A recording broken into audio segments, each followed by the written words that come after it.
here in Bali, and I will moderate this evening for you. And I will be speaking with Gabriel Tallent. Welcome. He's the author of the New York Times bestseller My Absolute Darling. Mijn allerliefste schat, prachtig vertaald. He was born in New Mexico, and your book has been described as remarkable, strange, impressive, and it's really, really well received. And it's great you're here, really. I'm delighted to be here. I'm thrilled. We're using the microphones because this evening will be on live stream. And I wanted to start with you asking you to read us something from your book, if that's okay. Absolutely. When the fog lifts from the grass, still smoking with dew, Turtle takes the Remington 870 down from its wall pegs. Is this the section you had in mind? Mm-hmm. Strips the release and slivers back the slide to show the green buckshot hull. She jacks the shotgun closed and tilts it over her shoulder and goes down the stairs and out the back door. It is beginning to rain. The drops patter down from the pines and stand trembling on the nettle leaves and sword fronds. She scrambles along the joists of the back deck and clambers down the hillside alive with rotting logs and rough-skinned newts and California slender salamanders, her heels breaking through the gooey crust of myrtle leaves and churning up the black earth. She comes cautious and switchbacking down to the wellspring of Slaughterhouse Creek, where the maidenhair ferns are black-stemmed, with leaves like green teardrops, the nasturtiums hanging in tangles with their wet, crisp nasturtium scent, the rocks scrolled with liverwort. The spring here pours from a mossy nook in the hillside, and where it falls, it has carved a basin out of the living stone, a well of cold, clear, iron-tasting water, big as a room, thatched with logs worn feathery by age. Turtle sits, taking off all of her clothes and laying the shotgun among them and slipping feet first into the stone pool, because here she seeks her own peculiar solace, and here she feels it to be the solace of cold places, of a thing that is clear and cold and alive. She holds her breath and sinks to the bottom, and, drawing her knees to her shoulders, with her hair rising around her like weeds, she opens her eyes to the water and looks up and sees writ huge across the rain-dappled surface the basking shapes of newts, with their fingers splayed and their golden red bellies exposed to her, their tails churning lazily. They are bent and distorted, hazed the way things are underwater, and the cold is good for her. It brings her back to herself. She breaks the surface and heaves out onto the logs and feels the warmth return and watches the forest around her. Thank you. So my first question is, who is Turtle? Turtle is a young woman growing up on the Northern California coast in Mendocino, about 3 or 4 hours north of San Francisco. And her father is immensely controlling and abusive, a very imposing presence. And Turtle sort of grows up in the thrall of his personality, but as each sort of step towards independence provokes more controlling behavior, she finds herself having to turn against this person who means most to her in the world. And do you like her? Do I like her? Yeah, I like her enormously. And what do you like about her?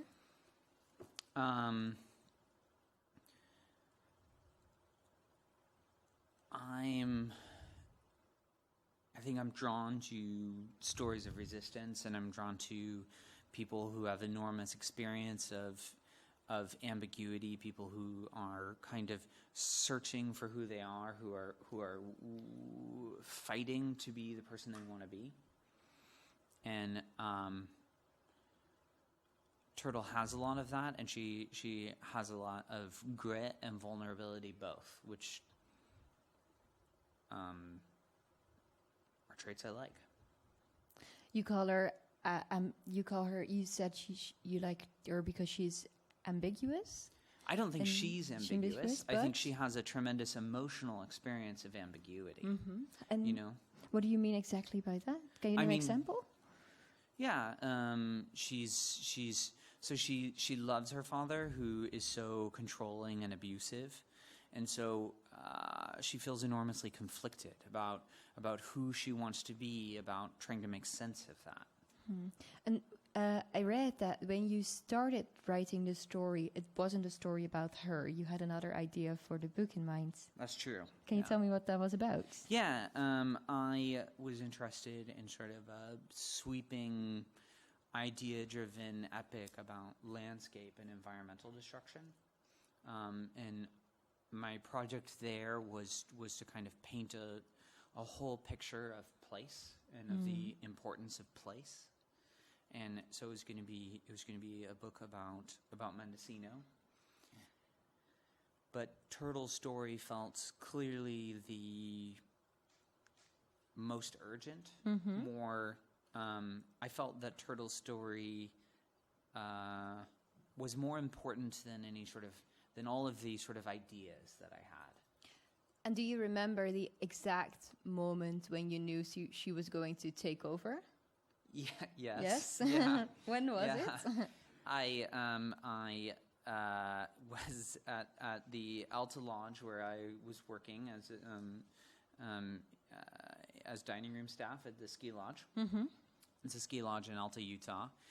Very old, and I was in the employee room, which is this sort of like wood-paneled, kind of dank room filled with old couches, reading through my draft. And I realized that it was wrong for Turtle to be a peripheral character in a narrative dominated by men. And what happened? Were you disappointed or excited? I was frustrated because I had a whole novel and I thought that I was going to have to embark upon an entirely new labor of writing an entirely different book. And did you immediately start? I called my mom, and I expressed to her that I was going to quit writing because I just realized the book that I had to write, and it was going to take another 5 more years, and I would die poor and alone if I spent my entire 20s just writing. writing this book without ever coming to anything. And I was working at the ski lodge at the time because it was the job available to me, but I didn't like skiing. Okay. And so I envisioned this future for myself where I was like a ski bum writing a novel that I would sort of never be able to finish, and also not liking skiing. So it was not the most bright future. Yeah, it was very daunting because I felt that to do the book right, it would take about 5 years. And then when you did start, because I was wondering, your book is really, really well plotted. I think there's a lot of guns, and I didn't count it, but I think almost all of them go off. And then I was thinking, how did you do that? Did you use post-its, or did you have the plot in mind? How did you work towards this story? Did I have like an intimate graph of every gun? Yes. No, I don't use any sort of device like that. It just comes Just a lot along. of coffee. A lot of coffee. Yeah. And where in the book did you know how it was going to end? When it ended, I felt emphatically that it's difficult for me to try and anticipate scenes that you want and tilt towards that. For me, the process is instead very much trying to inhabit in a serious and attentive way the scene that you're in. And I felt when you try and railroad towards an ending, I lost attention to particular scenes, and there were slack moments. And so the thing for me was to take seriously every moment, so that each moment that came next felt to be springing from that. I really couldn't do it any other way. Does that make sense? It does. Yes, it does. I just need to ask you, who has read the book? Okay, that's quite a lot of people, but not everyone, so I won't go for the spoilers. I want to talk about Turtle and her relationship with her father. There's a bit of an Oedipus complex in it, I thought. Would you agree? Oedipus. I'm saying that the wrong way. Would you agree? Oedipus. I am not sure what you mean. Do you mean like an Electra thing? Well, I mean, I was more... Because Oedipus, to say it in correct English, he kills his father and he marries his mother. So who is who in this? Oh, I was wondering about that. Because that's the whole complex story. But I was wondering if have you never thought about that or mentioned that? Have other people mentioned it, and what did you think about it? You're the first person to mention it. Greek drama is important to me. I read extensively in the classics as a young person, and I'm passionate about the Oresteia, sort of another a Greek trilogy of plays.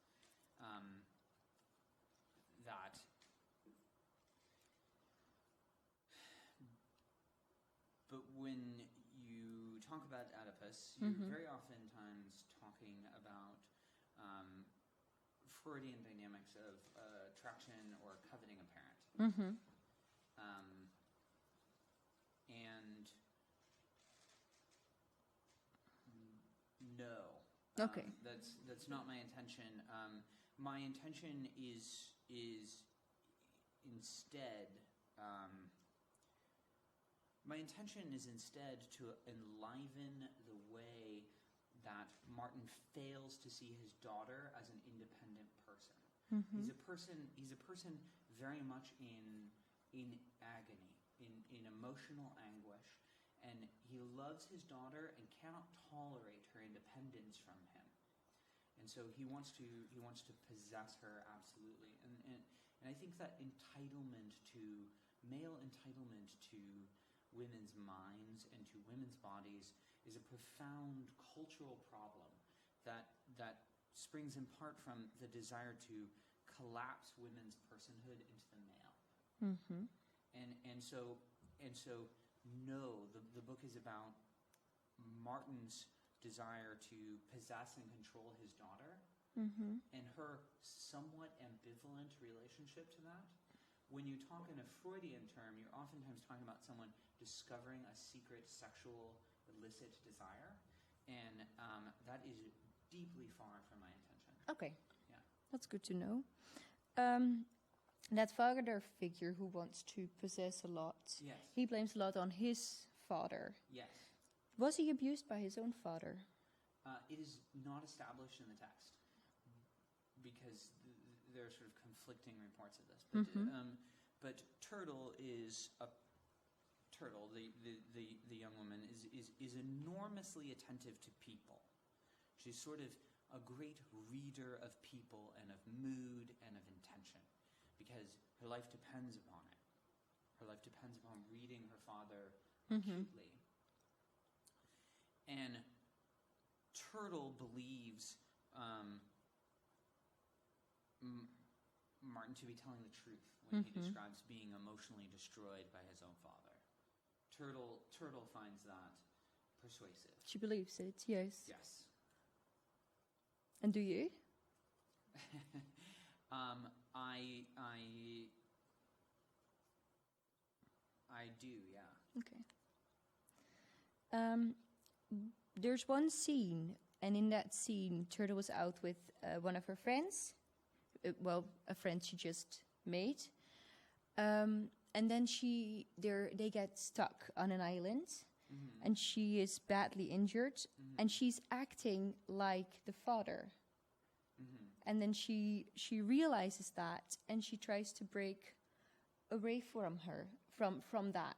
She thinks I have to do this in a different fashion and I have to do this in a different way and not be like my father in this. I was wondering why, well, does her father, would he want to be able to see his behavior the way she sees her behavior and decides that she wants to change that? Do you know what I mean? Can you Well, she's acting like her father. Yes. But then she decides, I'm not going to Yes. do it in this way. Yes. Do you think her father would have wanted that? Would have wanted her to... No, would have wanted that for himself. I think that Martin is a person who has moments of clarity in which he realizes that he is destroying his daughter. And I think that these realizations are profoundly painful to him. And I think that he is a person trying to be more than his psychological wounds. He is, like Turtle, engaged in the process of trying to be more than the abuse has made him to be. But that struggle for Martin is characterized by relapse and by tremendous rage. And so, yes, I think Martin, if he could, would like to have been a better father, would like to have been more courageous, and struggles deeply with his own limitations as a wounded emotional person. Is he an alcoholic? I think that questions of alcoholism are so enormously subjective as to be very hard to pin down in fiction. And he drinks a lot, but doesn't actually seem to have a drinking problem. Why are they hard to pin down in fiction? Because you don't. I mean, don't you think alcoholism exists on sort of a sliding scale? He drinks in the morning, but he rarely drinks at night. He's rarely actually drunk. I do think that he probably has an emotional dependence upon alcohol. Yeah. But because he is a fictional person who exists in a book, it's hard to give it an exact diagnosis. Okay. I think alcoholism is the least of his problems. There are a lot of different other problems that he has. But I was wondering about it because in some of the scenes that when I was reading them, I thought he's doing these absurd things, and I was thinking, I know people who would act like that when they're drunk. Yeah, I don't think that in most of those scenes he's supposed to seem drunk. The grandfather, on the other hand, is clearly an alcoholic. Okay. Yeah. So Turtle's very loyal towards her father as well, also still in the end. Do you think that all children are that loyal to their parents? I think clearly not. No? I think that when you are a child and your parent hurts you, you very much want to believe that your parent hurts you for a reason. Because children want the world to be a just place. And a world where a parent inscrutably hurts you is nihilism. I mean, that makes no sense, right? That there's no justice.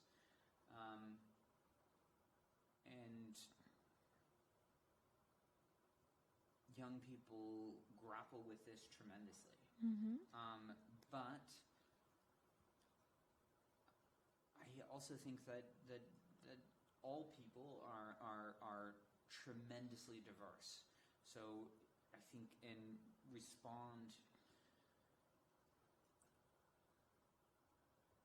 I guess I resist generalizing about that. Because my experience of people suggests that people are so often so different and so particular that you can't always say that the problem is one of loyalty. And I think one of the difficult things about Martin, particularly, is that he has moments of lovingness. Yes. And so when your parent is a wounded person who hurts you, but has also moments of great charisma and passion and articulateness, you long for your parent to be their best self. You long for your parent to recover. And you believe that your parent can do that for you, right? And so I think that is part of Turtle's loyalty. You know, she wants Martin to be more than he is. Mm-hmm. I think that I don't even want to say whether how general an experience that is, because that environment is so particular. Mm-hmm. I think many people give up or resist the parental authority for any number of numerous reasons much earlier. Mm-hmm. Yeah, but then 14-year-old girls are not famously, docile. No, they're not. No, they're not. But there was I had a conversation a while ago with the son of Lucian Freud, the painter, and then he said he was always really surprised by the loyalty that children express, how the loyalty that children express towards their parents is bigger very often than the loyalty the parents have for their children. And I was wondering if you see that here. Yes, he thought so. He thought that children are more loyal to their parents than the other way around. When people often say that, it's the parents being loyal to the children. I was wondering how generalizations like that make me, because I'm not a sociologist. I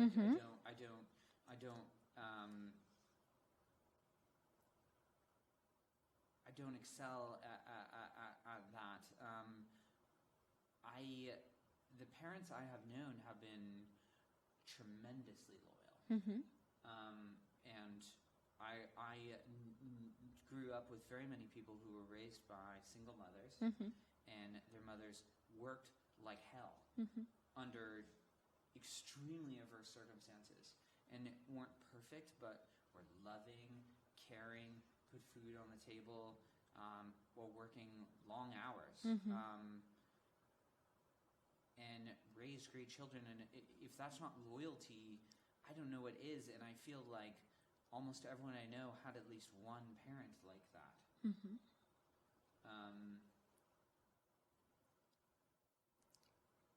I'm not sure. Maybe I will learn more about the loyalty of Well, children in the coming years when more of my friends have children. Mm-hmm. So you said that most of the people you know have one really loyal and good parent. Is one parent enough, do you think?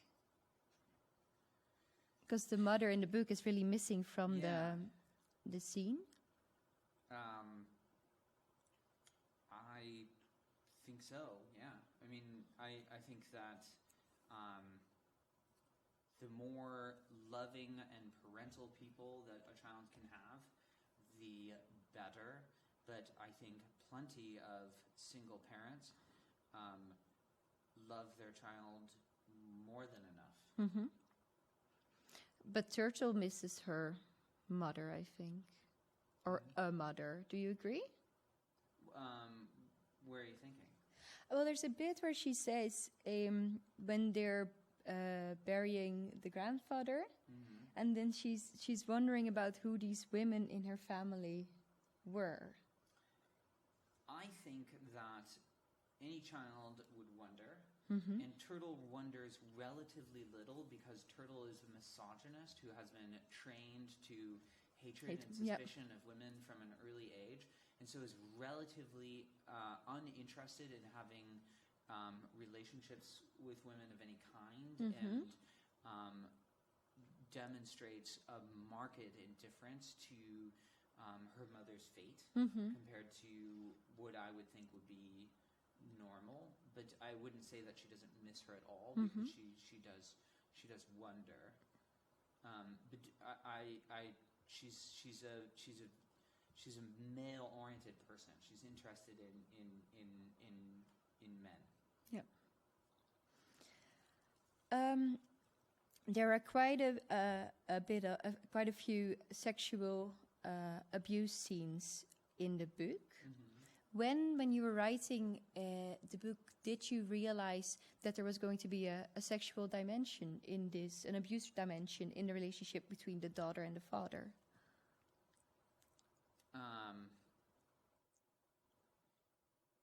From the very beginning, because I knew that that was a part of Turtle's character. So when I even earlier, when this was a very different kind of book, I very much wanted to write about entitlement, about the failure to see other people as people, right? And this is caught up in environmental destruction. Like I think there's a tendency, perhaps, for us to think of ourselves as protagonists in a play surrounded by bit players, in a world, a largely human world that revolves around us. And that is how Martin sees the world, right? And destruction of the environment springs from the belief that the world is ours.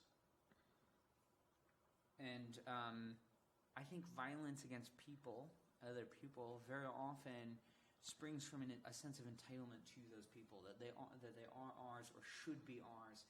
And I think oftentimes entitled men feel the independence of women as a violation of themselves, as a kind of violence against them, and so act out in very controlling ways.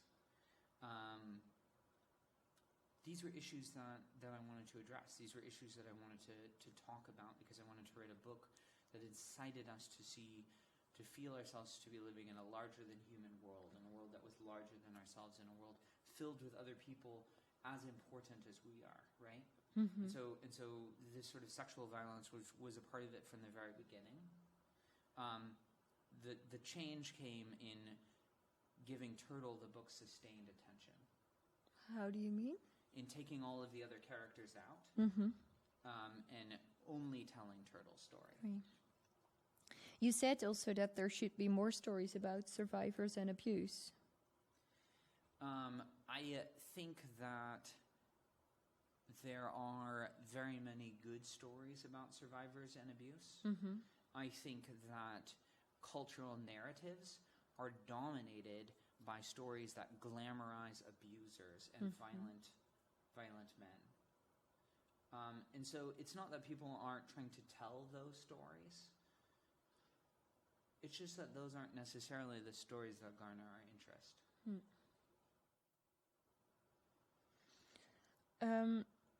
What made me really sad is that there's a lot of people, and there's a lot of, in Dutch we always say, niet pluisgevoel. And it's a strange way of putting it, but it's because it's a feeling, and Child Services have been advertising with that as well. It's a feeling when you come somewhere and you have something's off. What? You know, when you come to, well, when you're, when I, for instance, am a neighbor of a couple and there's an abuse situation going on, and I feel like there's something not really right, but I can't really tell what exactly is going on. And there's a lot of people noticing in the book when they meet Turtle and Anna, her teacher. Yeah. She obviously knows there's something off. Grandpa must be aware at some point. And still nobody acts. She even goes to one of the friends of her father and she says, like, help us. And they don't act. Why do you think that is? That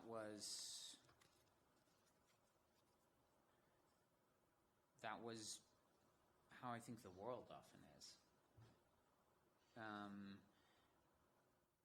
I think very often people who have survived abuse have people in their life they feel must have known, or had reason to know. And ask themselves, why didn't that person intervene? Why didn't that person save me? And I think especially when that young person has the experience of sort of collaborating in the lie, there can be a tremendous sense of guilt. Like maybe this is something that I brought upon myself. And so I wanted to write that because I think that is a real experience, and I think that experience of guilt is real, and I felt that to have someone rescue her would be to tell a lie, would be to make us more functional about this than I think we are. And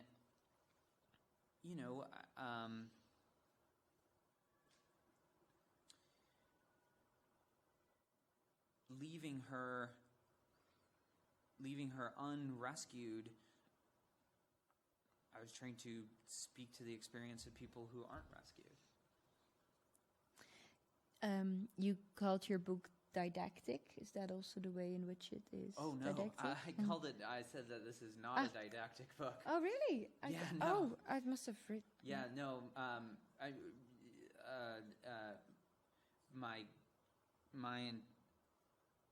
I have issues that I care about.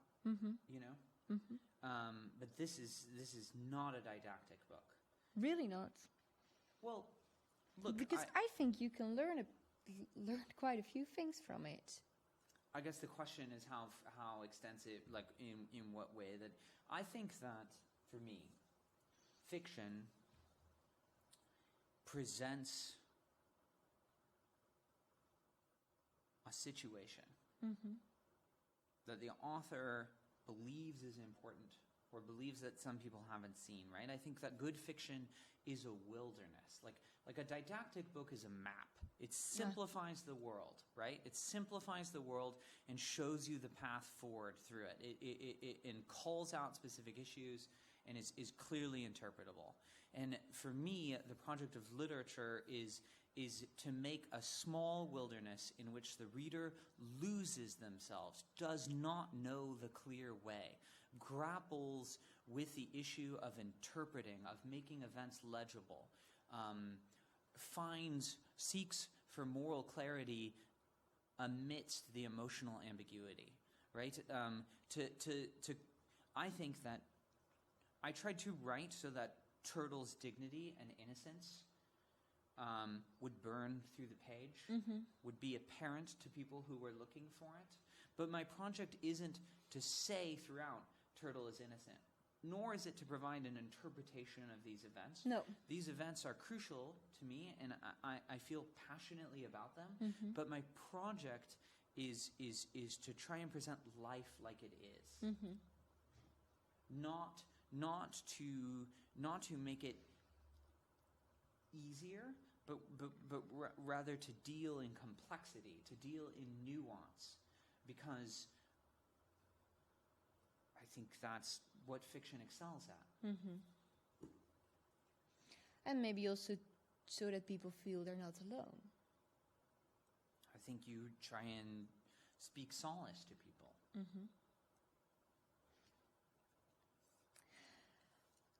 Did the grandfather know what was happening? You're trying to get me to establish all of these things that are not established in the text. I know. But what is your interpretation? I think to a certain extent, yes. Yeah. Because at some point he gives her a knife, and he gives the knife to Turtle and not to the father. And the knife plays a big role later on in the book. And I think, and that's why I thought he must know. Yeah, I mean, the giving the knife to Turtle is a sign of the grandfather, Daniel, holds Martin in contempt, holds his child in contempt, and Martin is always sort of holding out for some relief from that, for a sign of approval. Even as an adult, he's sort of not become consigned to that.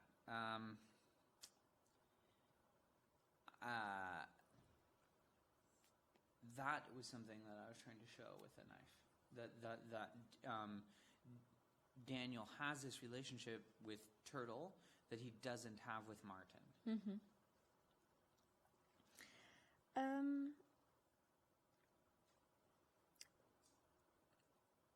A few things happen in the book, well, quite a lot happens. And then in the end, I think that, but correct me if you think differently about that, I think that Turtle knows very well her right from wrong at some point in the book.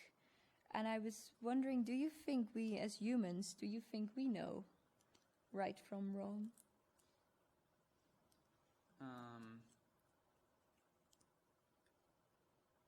I think that, like, are you asking a general question of if human beings know what the right thing to do is? Yes. Let's say most humans. No, I think in life we are presented with so much complexity that the process of that really trying to know what the right thing to do is tremendously demanding of us as people, and very often requires courage and engagement, but sometimes there is no clear right thing, or sometimes the right action isn't visible from our vantage point. I think we're very often blinded by circumstance, and that trying to do the right thing is a sort of labor of adulthood. And but still, and how does Turtle know what the right thing to do is?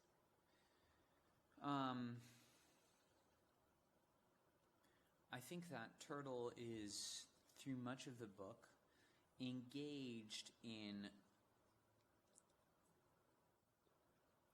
the beginning of the novel. Martin presents a very sort of charismatic, compelling, forceful, dark vision of the world. And he's a figure whose authority is to her unimpeachable, unassailable. He's domineering. And he holds her utterly in his thrall. And over the course of the book, Turtle begins to doubt and searches for the technologies of resistance, searches for how do I find what I believe and how do I find who I am when my father presents a deeply misogynistic vision of me, right? My father seems to hate me. Am I this hateful thing? Am I this extension of him? Or am I something else, right? And that is for her a meticulous nightly labor of trying to understand her father in this new light, trying to understand her father as a damaged person, trying to see herself as someone different from the vision that he presents. And he calls her Kibble. He has this nickname for her, Kibble, because she's almost eaten by a mountain lion. So he calls her cat food as a sign of her contempt. And she invents the name Turtle for herself in order to have a private identity, right? In order to have a part of herself that he doesn't know.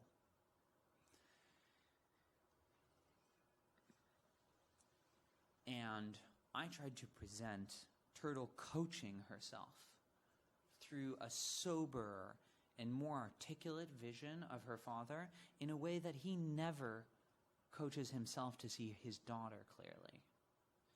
And that's how I think she knows in the end. That is how she begins to see the importance of other people and begins to believe that other people deserve something from her, deserve her care, her attention, and her help. Right? But it's only sort of after long work, because Turtle begins the novel unable to help other people. There's a situation where a teacher asks her to intervene to help another student, and Turtle is utterly indifferent because she holds other girls her age in contempt.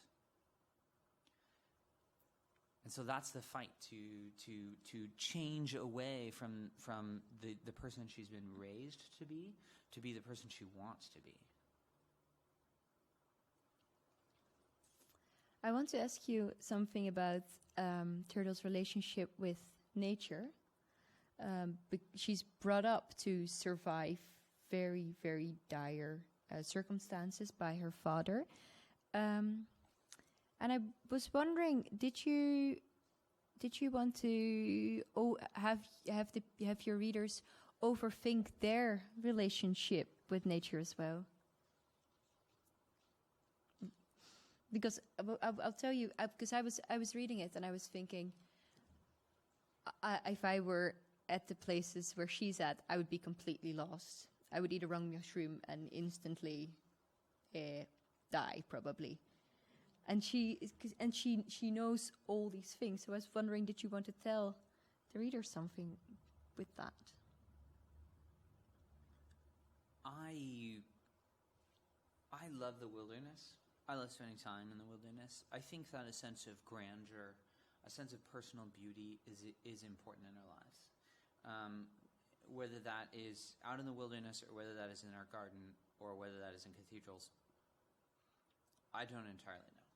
Mm-hmm. I am not at all trying to say that we should all,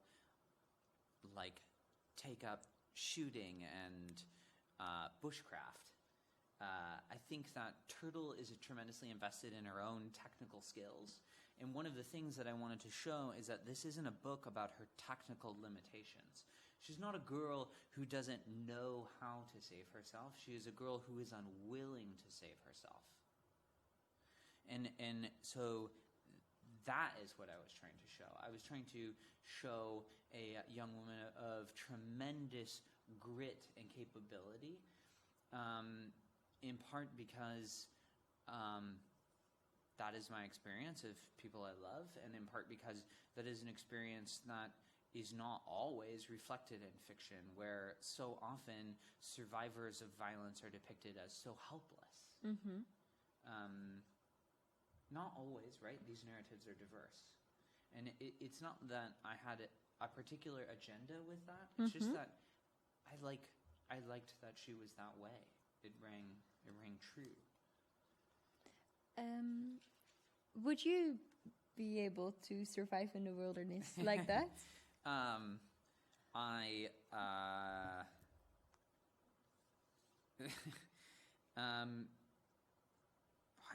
spent some time in the backcountry. I think that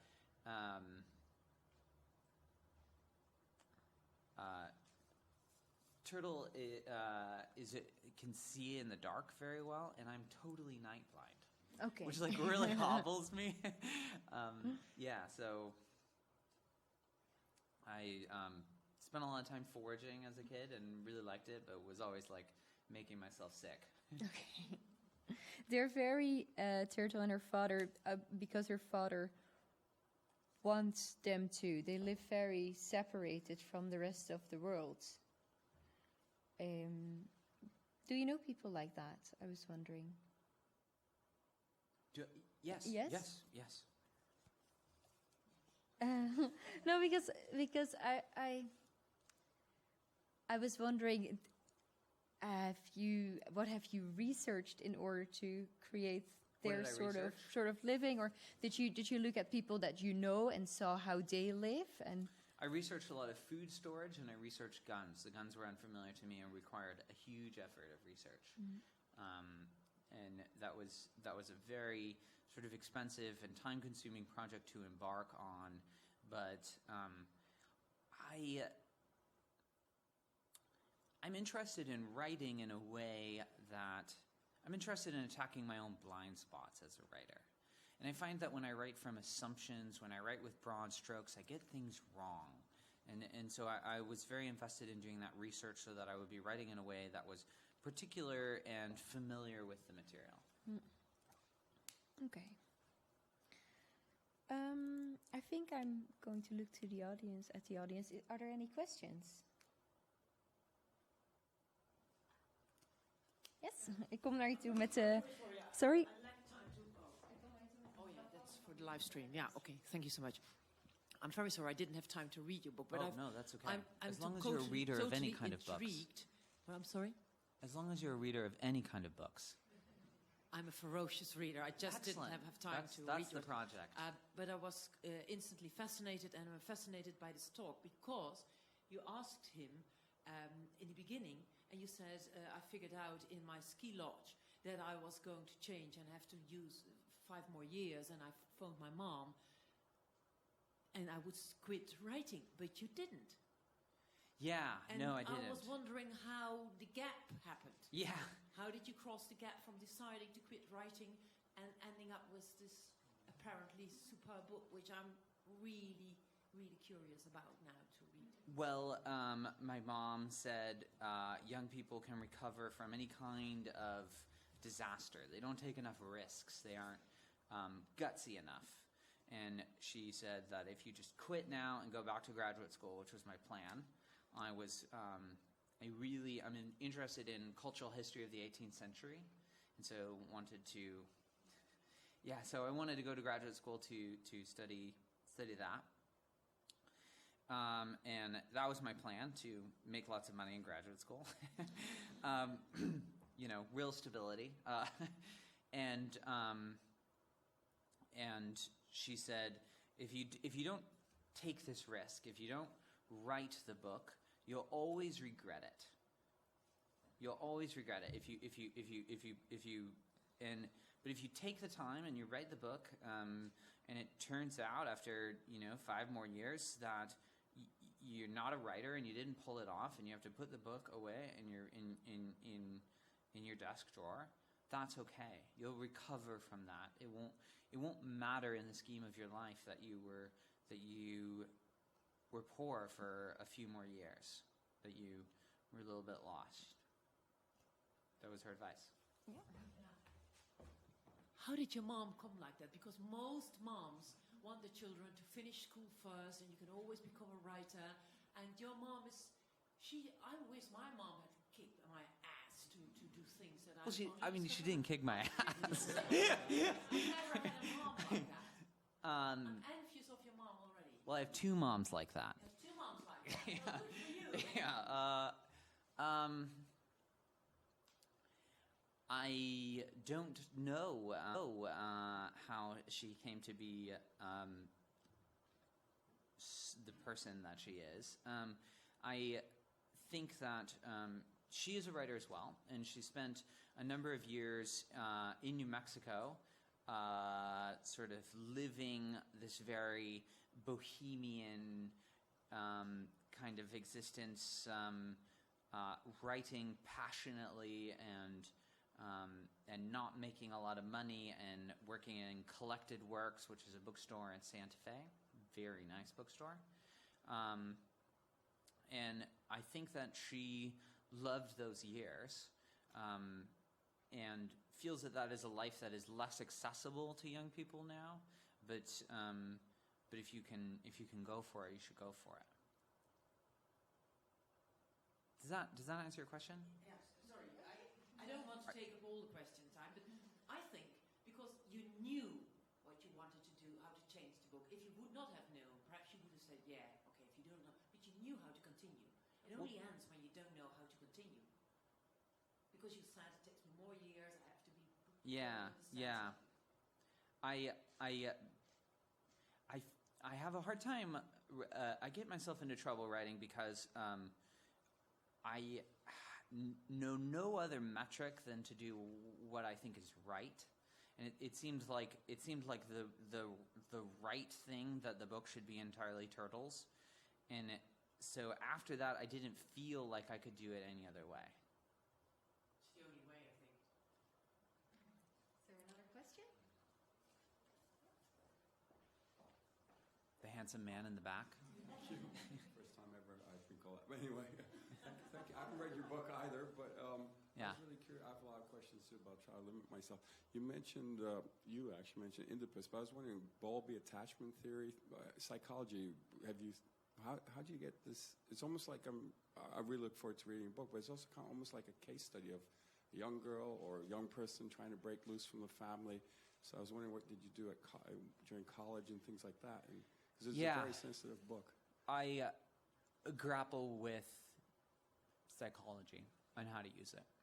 I think that sometimes there is an attitude that is cavalier about psychology, and I don't love that. But at the same time, I don't think it didn't work for me. It doesn't work for me to write Turtle as a case study. It doesn't work for me to write her as an abused girl. The only thing that works for me is to write her as Turtle, is to write her as the girl herself, to ask yourself the question, what would I do if I were this girl, right? Like how would I view my predicament? What would I feel? In a very serious way, always vetting that to see if it's true. And I think it helps to be familiar with this psychology, because psychology is enormously helpful to point out commonalities.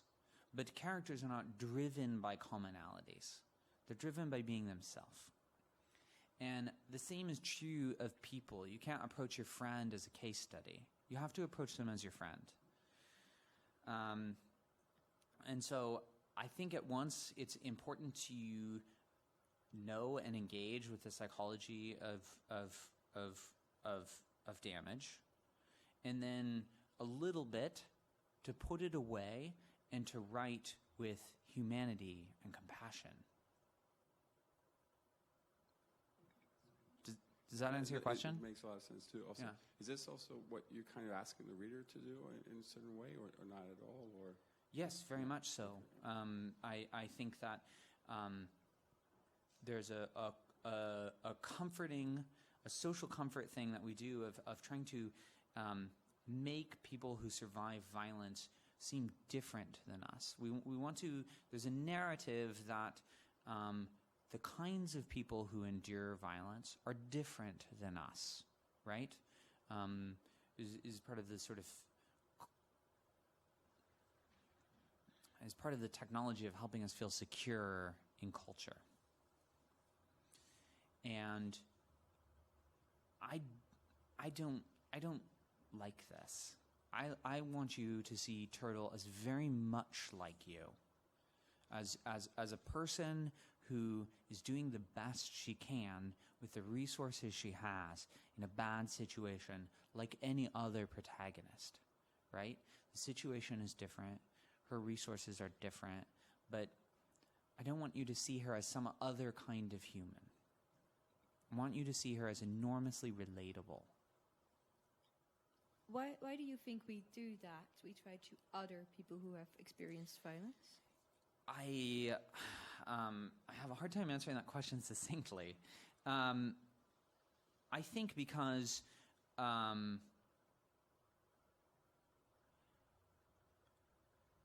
think violence is very dehumanizing, because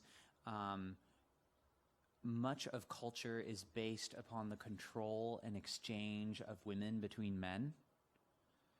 And we have to be very culturally comfortable with that. And consequently, narratives that show the injustice of this and that destabilize that narrative become problematic immediately. That's a very academic answer. Because we as a culture are comfortable with men feeling entitled to women's bodies. And we are very uncomfortable with the actual results of that, the actual repercussions of that coercion and control.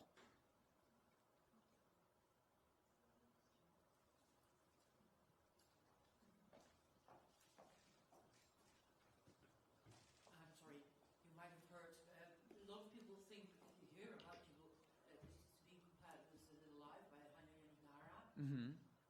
Have you read that book? Yes. Because now that I hear you talking, you chose a female hero and she chose a male hero. Yes. I thought, all of a sudden, I thought, that's so strange that you cross sexes. Why? Have you any idea how come? I have no idea why. I've never met Ms. Yanagihari, and that book is obviously beloved and important. Her project seems very different from mine. The commonalities being this sort of abused person. You can find interviews of Hanya Yanagihari describing why she picked a male protagonist. You were her publisher. So I don't want to speak for her, so I feel weird about this. But I read. How come you chose a female hero? For very different reasons than she chose a male hero. Because Turtle was just that way from the inception. Remember, I built the book around her, but she was a character before that, and she naturally was a character, and because while sexual abuse is a problem that is enormously complicated and crosses genders in all kinds of problematic ways, and while it will continue to require us to speak about it in diverse and nuanced terms, and while it doesn't help us to focus on any particular instantiation, I was interested in violence against women.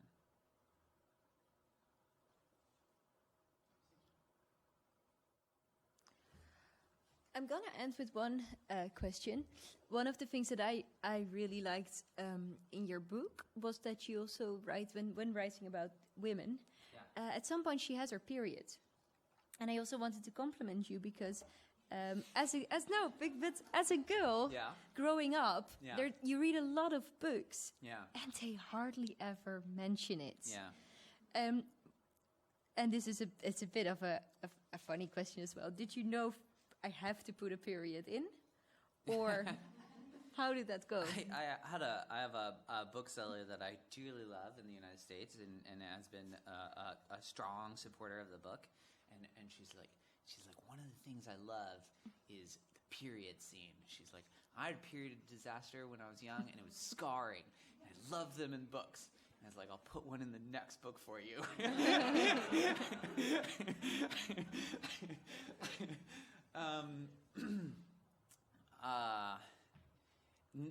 No, I didn't know that I had to